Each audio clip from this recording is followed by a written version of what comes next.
नमस्कार, मेरा नाम है ब्रिजेश यादव। फिर हाजिर हूँ एक नई कहानी को लेकर। आज की कहानी भी मुंबई से सटे एक भिवंडी है, उधर की कहानी। और कहानी काफ़ी हैरान कर देने वाली। कहानी ये है कि एक बॉडी मिलती है, एक बोरे के अंदर बंद लाश। अब लाश मिलती है, पुलिस को कुछ मिलता नहीं है।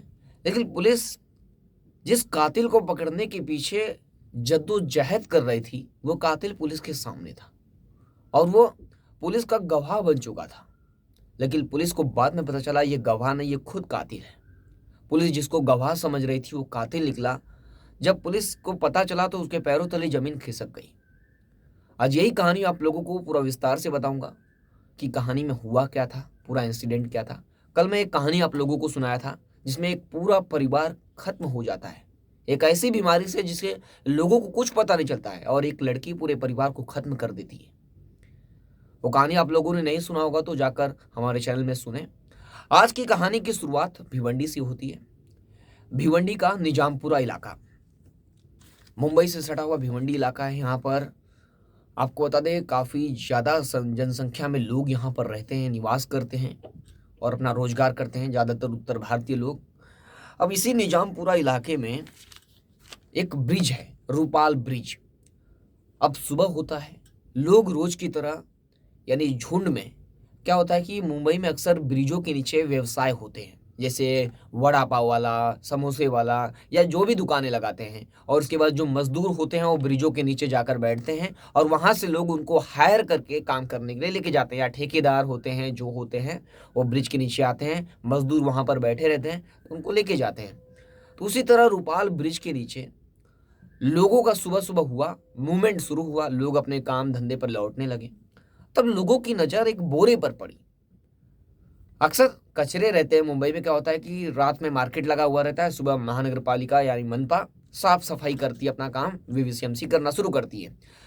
लेकिन चारों तरफ गंदगी तो थी ब्रिज के नीचे। उसी समय एक और बोरा पड़ा था।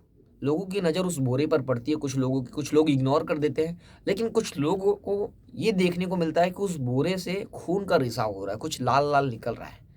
तब लोग थोड़ा नज़दीक जाते हैं तो देखते हैं कि बोरे के अंदर से खून निकल रहा है और अंदर कुछ ऐसा भरा है जिसे देखकर लोग सहम जाते हैं कि कुछ तो गड़बड़ है, और खून ज़्यादा निकल रहा था। तो वो लोग तुरंत पुलिस को इन्फॉर्म करते हैं। मौके पर निजामपुरा पुलिस स्टेशन के जो पूरी पुलिस की टीम है वो पहुंचती है। अब पुलिस की टीम पहुंचने के बाद तुरंत उस बोरे को खोलने का प्रयास करती है। जैसे ही उस बोरे को पुलिस खोलती है, पुलिस को एक युवक की लाश मिलती है। अब वो लाश देखकर, लाश को इतनी बुरी तरह, पहले तो पुलिस बोरे को, वाइट कलर का बोरा था, वाइट वाइट जो प्लास्टिक का बोरा होता है ना, वाइट कलर का, वो बोरे के अंदर पूरा खून रिसा हो रहा था, पूरा खून हो चुका था, खून खून वहाँ पर चारों तरफ फैल रहा था। और उसके बाद उस बोरे से उस लाश को निकाला जाता है और लाश को स्ट्रेचर पर, जो एम्बुलेंस का होता है, उस पर रखा जाता है। तब बॉडी की पहचान करना मुश्किल था, इस तरह उसे मारा गया था, काफ़ी मारा गया था। देखकर लग रहा था कि काफ़ी एकदम विभत्स तरीके से इसका मर्डर किया गया है। अब क्योंकि उसकी गर्दन पर, चेहरे पर, उसके सिर पर, उसके शरीर पर रॉड से वार किया गया था, उसके रॉड के निशान भी थे। अब पुलिस को ये क्लियर हो चुका था कि ये मर्डर केस है और मामला काफी संवेदनशील है। अब निजामपुरा लोकेलिटी में सनसनी फैल जाती है, पूरे लोकेलिटी में, क्योंकि एक ब्रिज के नीचे लाश मिली है और काफी बड़ी बात है।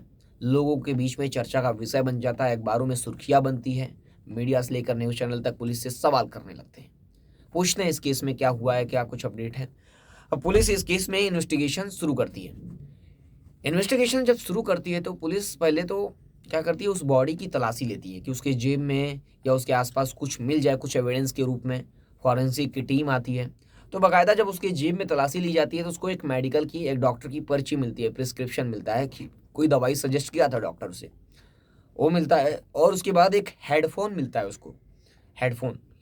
अब उस हेडफोन और उस पर्ची के जरिए पुलिस को इस केस को सुलझाना था। पुलिस को पहले तो पुलिस उस बॉडी को नज़दीकी हॉस्पिटल में पोस्टमार्टम के लिए भेज दी, और उस पर्ची के जरिए अब उस डॉक्टर का पता लगाने लगी कि ये डॉक्टर है कहाँ का, क्योंकि बॉडी उस इलाके में मिली है तो डॉक्टर भी इसी इलाके का होगा। अब पुलिस वो डॉक्टर की तलाश में जुट जाती है। अब इस केस में पुलिस की तीन टीमें बनाई जाती है। एक टीम है उस डॉक्टर को खोजने लगती है और एक टीम सीसीटीवी खंगालने लगती है, टेक्निकल सर्विलांस चेक करने लगती है। अब पुलिस को हेडफोन मिला लेकिन मोबाइल नहीं मिला। पर्ची मिलती है, पर्ची के जरिए डॉक्टर को खोजबीन जारी थी। तब तक डॉक्टर तो मिल जाता है। पुलिस की टीम डॉक्टर को खोज निकालती है। अब डॉक्टर से पूछताछ होती है तो डॉक्टर कोई जवाब नहीं देता है। यानी मतलब ये था कि डॉक्टर बताता है कि ऐसे कई लोग आते हैं हमारे पास, सैकड़ों लोग आते हैं, मैं किसको किसको प्रिस्क्राइब किया हूँ क्या पता, मेरी एक चिट्ठी है मुझे पता है, लेकिन मुझे ध्यान नहीं है कि वो कौन था, क्योंकि सैकड़ों लोग आते हैं, ध्यान इतना नहीं रहता है।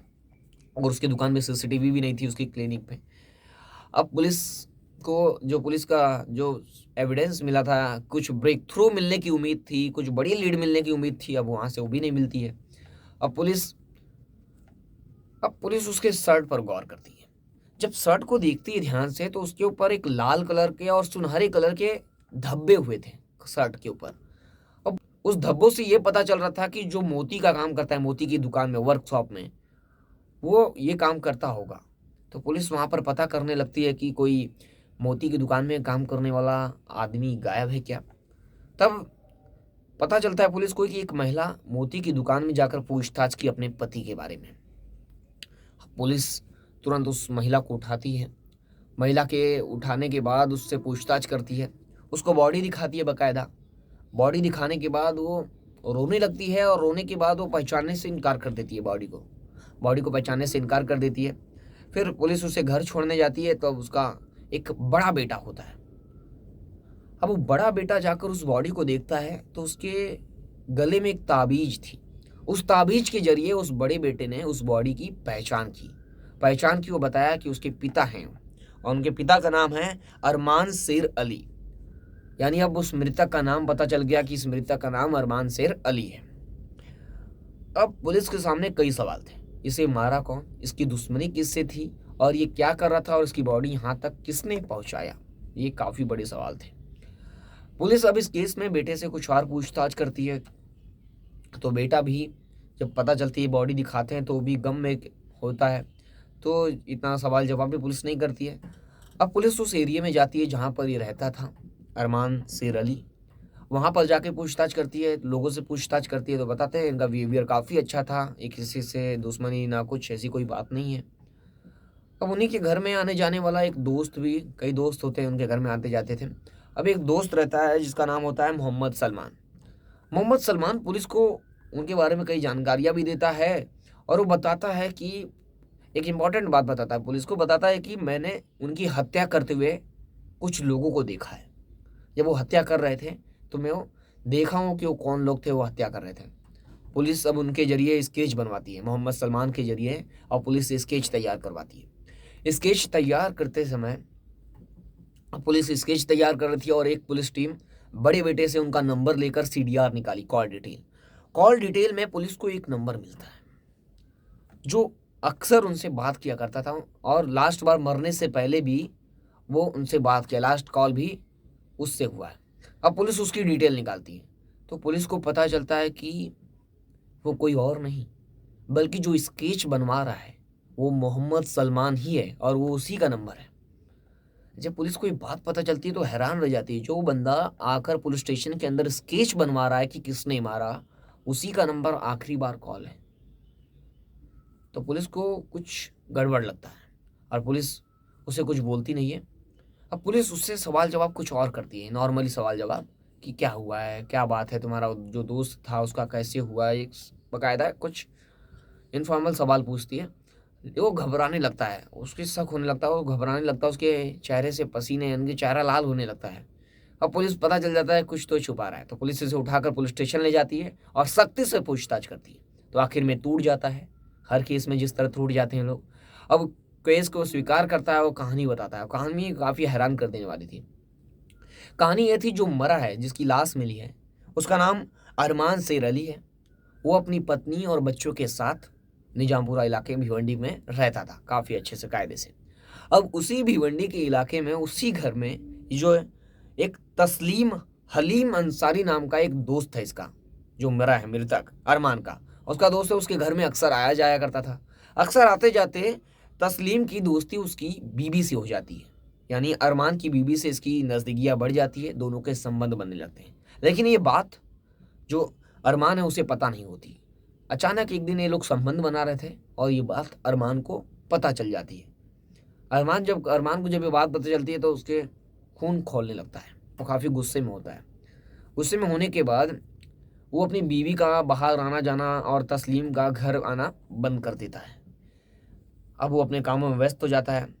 अब ये बात इन दोनों को अखर गई, यानी उसके अरमान की बीबी और तस्लीम को ये बात अच्छी नहीं लगी, क्योंकि वो बीबी का आना जाना बंद कर दिया, तस्लीम का घर आना बंद कर दिया, सब कुछ, यानी कोई रिलेशन नहीं रखने लगा।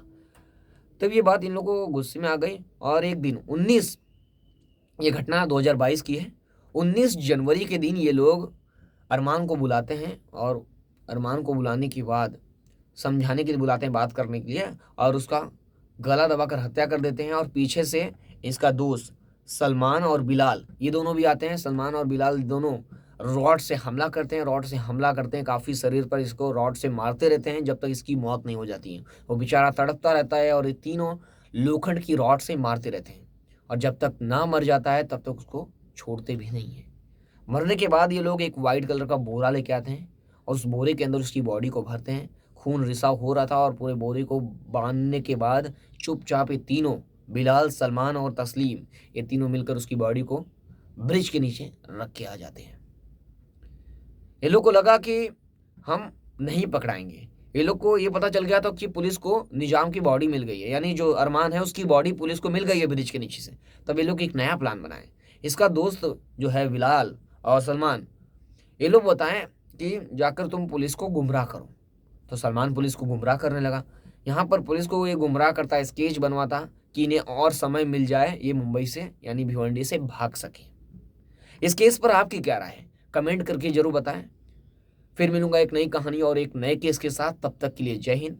और कमेंट करना ना भूले, आप लोगों को कोई कहानी और कोई केस आपके मन में भी हो तो कमेंट करके जरूर बताएं।